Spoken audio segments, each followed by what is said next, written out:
সকালবেলার ধনী আমি, বিকেলবেলার ফকিরও আমি। কথাটা আজ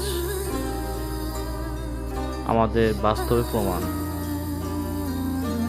এটা হচ্ছে নবাব ফয়জুন্নেছার একটা স্মৃতি, যেটা রেখে গেছে আমাদের শিক্ষা।